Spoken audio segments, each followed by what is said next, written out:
암호화폐 시장 상황은 좋지 않지만은 그래도 행복하고 평안한 크리스마스 보내실 수 있기를 바랍니다. 크립토토마토 인사를 드리고 있는데요. 오늘 많은 소식은 나와 있지 않지만은 그래도 간략한 업데이트들을 준비를 해봤습니다. 참고로 내일 같은 경우는 제가 방송이 굉장히 늦을 수가 있겠습니다. 혹은 별 내용이 없거나 하면은 방송을 하루 쉴 수도 있다는 점 미리 공지를 드리면서 오늘 소식들 들어가 보도록 하겠습니다. 첫 번째로는 샘 뱅크만 관련된 업데이트라고 볼 수가 있겠는데요. 최근에 미국으로 송환돼서 들어온 샘 뱅크만, 미국 뉴욕 지방법원 판사인 로니 에이브럼스 같은 경우는 샘 뱅크만에게 도주 우려가 없고 위험한 범죄자가 아니기 때문에 2억 5천만 달러 상당의 보석금을 내게 된다라면 석방을 시켜주겠다라고 해가지고 샘 뱅크만이는 집에 갔죠. 그거 가지고 또 말이 많았었는데 알고 보니까 이 판사의 남편이 FTX 거래소를 자문하는 로펌의 파트너인 것으로 드러났다고 합니다. 로펌의 파트너, 해당 법률 회사의 우두머리라는 소리죠. 와, 이거 어쩐지 짜고 치는 고스톱 같다라는 생각이 들었는데 거기서 또 연결이 그렇게 되어 있었습니다. 해당 판사는 해당 사실을 공개하면서 해당 사건을 맡지 않겠다며 사임을 했다라고 합니다. 근데 해당 사건을 맡지 않으려면 처음부터 손을 대지 말든가 보석 석방까지 시켜주고 물러나는 모습 여전히 굉장히 석연치 않고 수상합니다. 한편 샘 뱅크만 같은 경우는 2억 5천만 달러 상당의 보석금 조건으로 석방이 됐지만은 그의 부모의 담보와 다른 두 사람의 보증으로 빠져나온 것이지 실제로는 단 한 푼도 지불하지 않았다라고 하네요. 여유 만만의 샘 뱅크만, 그럼에도 불구하고 그에게도 잠재적으로 악재가 될 수 있을 만한 소식도 나왔었다라고 하는데요. 알라미다 리서치의 전 CEO이자 샘 뱅크만의 연인이었었던 캐롤라인 앨리슨이 추가적인 범죄 사실을 인정했습니다. 그는 샘 뱅크만과 내가 헤지펀드 거래소에서 무제한으로 돈을 대출할 수 있다는 것을 FTX의 투자자, 사용자 등에게 숨기기로 합의했다. 샘 뱅크만은 나는 아무것도 모른다라고 잡아떼고 있지만은 실제로는 계획적으로 사기를 쳤다라는 것을 캐롤라인 앨리슨이 인정을 해버린 셈이죠. 그러면서 덧붙이기를 알라미다의 차입금 기록과 알라미다가 FTX 임원 및 특수 관계자에게 수십억 달러의 대출을 제공한 것과 관련해가지고 해당 내용을 은폐하기 위해서 특정 분기 대차 대조표를 준비했다. 가짜 대차 대조표를 준비했다라고 마찬가지로 범죄 사실을 인정했습니다. 이를 법정에서 증언을 했다라는 것인데요. 이렇게 된다면 그동안에 모르쇠로 일관하고 있었던 샘 뱅크만이 그에게 타격을 줄 수도 있지 않을까라는 기대를 잠깐 해보게 되고요. 또한 샘 뱅크만의 룸메이트였었던 게리 왕 같은 경우는 거래 플랫폼에서 알라미다에게 특별한 특권을 주기 위해서 FTX의 코드를 변경하라는 지시를 샘 뱅크만이로부터 받았다라고 인정하기도 했었습니다. 자, 그러면 완전히 범죄자 확정이라고 볼 수가 있겠는데, 자, 과연 언제까지 여유 부리면서 썩소를 날리면서 집에서 게임하고 잠을 쳐잘 것인가 샘 뱅크만. 부디 미국의 정의가 살아나서 샘 뱅크만에게 철퇴를 내릴 수 있기를 바라봅니다. 그리고 이 공범들도 마찬가지죠. 캐롤라인 앨리슨, 게리 왕도 처벌 받아야 합니다. 다음으로 해서는 최근에 대통령의 사인과 함께 암호화폐 관련된 합법화 및 규제가 공식적으로 발효된 브라질 관련된 소식. 브라질 증권위원회는 앞으로 포트폴리오에 암호화폐 자산이 포함된 투자 펀드를 승인할 수 있게 되었다라고 합니다. 포함되게 될 암호화폐 자산들은 브라질의 중앙은행 또는 브라질 증권위원회가 승인한 기업 또는 해외 규제 기관이 승인한 자산들을 포함시킬 수 있을 것이라고 이야기를 했습니다. 딱 하락장에 맞춰가지고 투자를 들어가고 있는 브라질. 원래 이렇게 하는 것이 맞는 것이죠. 불장 때 들어가는 것보다 하락장 때 들어가는 것이 장기적으로 훨씬 더 유리합니다. 자, 다음으로는 미국 코인베이스가 내년 암호화폐 전망을 한번 예측을 해봤다라고 하는데요. 그들은 이렇게 이야기를 하고 있습니다. 일단 루나쇼크나 FTX 관련된 사업자들 파탄 때문에 앞으로 몇 개월 동안 더 약세 사이클이 지속될 가능성이 있다. 일단 내년에도 하락장이 계속될 것이다 라고 이야기를 하면서 이런 식으로다가 장 분위기가 안 좋을 때는 보통 사람들이 비트코인이나 이더리움으로 좀 안정적인 코인으로 돈을 돌리는 경향이 있기 때문에 비트코인과 이더리움, 쉽게 말해서 이 두 토큰의 시총이 상대적으로 높아질 수 있다라고 이야기를 했습니다. 도미넌스가 올라갈 수 있다라는 것이죠. 그러면서 비트코인 같은 경우는 2023년 주목해야 될 이벤트 중에 하나로서 마운트 곡스, 아직도 이놈의 마운트 곡스 아주 그냥 지겨운데요. 아직도 물량이 안 풀렸죠. 올해 뭐 풀린다 만다 말이 많았었는데 내년으로 미뤄져가지고 자, 이 마운트 곡스의 14만에서 15만 개의 비트코인이 과연 풀릴 것인가? 채권자에 의한 변제 방법의 등록 기한이 다가오는 2023년 1월 10일인데 그 후 변제 개시가 상정되어 있는 상황이기 때문에 2023년에 물량이 한번 풀릴지 지켜봐야 된다. 자, 그 다음으로 이더리움 같은 경우는 2022년도에 아주 그냥 중앙화된 거래소 대출 플랫폼이 파산하는 등 난리가 났었죠. 그래서 많은 사람들이 중앙화된 거래소보다는 탈중앙화 쪽으로 이동할 가능성이 높다.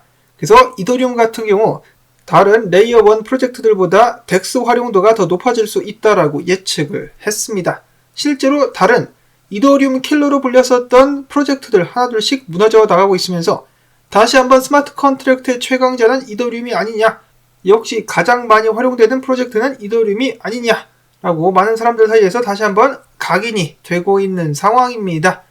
자, 그리고 비트코인 같은 경우는 채굴자들이 계속해서 난항을 겪고 있는데요. 엎친 데 덮친 격으로 뉴욕주나 버지니아주 등등에서 미국 각 지역에서 정전 사태가 발생하고 있다라고 합니다. 겨울 기상 악화라는 것인데, 자, 이런 상황 때문에 비트코인 채굴이 중단되면서 채굴량이 감소하게 될 것으로 예측이 되고 있다라고 합니다.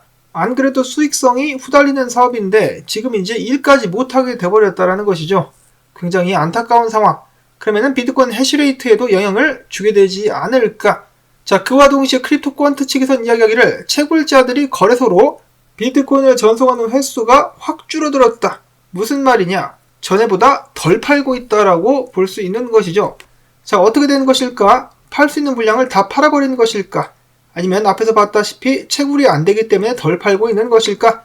일단은 채굴자들에 의한 비트코인 매도 압력이 약해지고 있는 상황.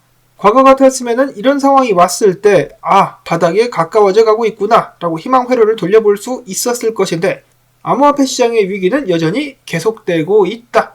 특히나 코인베이스 같은 경우 상승장 때는 코인베이스에 프리미엄이 붙어가지고 비트코인이 판매가 되는데 지금은 역푸가 나오고 있다는 것이죠. 기관들이 코인베이스를 통해서 비트코인을 많이 사기 때문에 코인베이스 프리미엄이 붙으면 기관들이 매수 들어갔다라고 쭈기용 대표도 이야기를 하곤 했었는데, 자, 지금 그 반대로 가고 있습니다. 미국 내에서 비트코인에 대한 관심이 약해지고 있다. 매수세가 약하다라고 지금 현재 상황을 판단해 볼 수가 있다라고 하네요. 저번 불장 때에도 이 코인베이스 프리미엄이 엄청나게 붙어주면서 가격의 상승세가 올라갔었는데 그때는 그리고 GBTC도 한타까지 해줬었죠. 지금은 둘 다 저조한 모습을 보여주고 있습니다. 자, 이런 상황에서 분석. 당연히 크리스마스이기 때문에 많은 트위터 활동은 나오지 않은 상황 속에서 크레더블 크립토 분석가는 올해가 마무리되기 전에 비트코인 가격이 17,000달러를 돌파할 수 있을 것이다. 그리고 비트맥스의 창업자 알설 헤이지와 마찬가지로 2023년 말 혹은 2024년 초에 비트코인이 10만 달러를 돌파할 수 있을 것이다 라는 말에 동의한다라고 이야기를 했습니다. 자, 내년에 분위기 반전이 일어나가지고 비트코인이 10만 달러 간다라고 이야기를 하고 있는 것이죠. 자, 정말 과감한 예측이다라고 볼 수가 있겠는데, 자, 내년 일단 상황이 쉬워 보이지는 않습니다. 경기 침체가 오게 되면은 위험 자산들 같은 경우는 계속해서 위기를 맞을 수밖에 없겠는데 내년에 이 흐름을 깨부술 만한 뭔가 큰 사건이 한번 터져줄 수 있을 것인가? 반대로 로이 분석가 같은 경우는 베어 플래그가 밑으로 깨졌기 때문에 지속적인 하락이 나올 것이다 라고 예측을 하고 있습니다. 이런 식으로 말이죠. 패턴이 아작나서 깨졌기 때문에 다음 지지 구간대까지 가격이 밀릴 것이다 라고 보고 있는데, 지지 구간대를 이렇게 보고 있었습니다. 14,800에서 14,000달러, 13,800달러, 그리고 12,000에서 13,000달러. 자, 이 자리까지 일단 내려올 것이라고 보고 있는데, 최근 들어서 가장 많은 표가 몰리고 있는 것이 12,000달러 구간입니다. 이 자리까지 비트코인 과연 내려와 버리고 말 것인지. 자, 내년 지켜볼 수밖에 없겠는데, 그와 동시에 비트코인 도미넌스는 계속해서 상승을 하고 있습니다. 비트코인의 힘이 강해지고 있다는 것이죠. 앞에서 봤었던 코인데스크 분석처럼 이렇게 불확실한 상황 속에서 많은 사람들이 알트코인보다는 안정적인 비트나 이더를 선호하고 있다는 것을 다시 한번 확인을 해볼 수가 있겠습니다. 그만큼 비트의 힘이 강해지면서 나중에 비트가 재채기만 해도 알트코인들은 나가 자빠지는 상황이 연출될 수도 있겠죠. 자, 그리고 도지코인 같은 경우 조만간에 일론 머스크가 도지코인 관련해가지고 트위터상에서 트위터 라이브를 한번 하겠다라고 이야기를 해가지고 관심을 모았었으나 지금 차트상으로는 추가적인 하락이 예상된다라고 분석가들은 바라보고 있었습니다. 다른 알트코인들과 궤를 같이 하게 될 것이라는 것이죠. 자, 근데 순순히 떨어지지 않고 한번 쐈다가 떨어지게 될 가능성도 있다는 것을 염두에 둬야 될 것 같습니다. 그 다음에 이더리움 같은 경우 거래소 내 보유량이 많이 감소했다라고 하네요. 올해만 들어서 30% 이상 보유량이 떨어졌다라고 하는데, 크립토 퀀트 측에서는 이야기하기를 머지 이후에 이더리움 발행량이 크게 감소했는데 투자자들이 장기 보유를 목적으로다가 다량의 이더리움을 거래소 밖으로 인출한 것처럼 보인다라고 진단을 하기도 했었습니다. 자, 그것뿐만이 아니죠. 거래소를 믿지 못하기 때문에 지갑으로 뺀 사람들의 숫자도 굉장히 많습니다. 중장기적으로는 긍정적인 신호라고 하는데, 일단 단기적으로 몰아닥치고 있는 이 하락장의 풍파를 견뎌내야만 되겠죠. 크리스마스인데 뭔가 선물 같은 소식이 없어서 안타까운데요. 그래도 연말까지는 아직 남았으니까 비트코인이 계속해서 힘을 좀 내줄 수 있기를 바라보면서 오늘 영상 여기서 마무리를 짓도록 하겠습니다. 행복한 연휴 되실 수 있기를 바라면서 도움되셨다면 크리스마스 선물로 광고 틀어주기 꽝좋댓 광고 한 편만이라도 마지막까지 재생을 꼭 부탁드리면서 저는 다음에 새로운 소식 가지고 인사를 드리도록 하겠습니다. 안녕히 계십시오.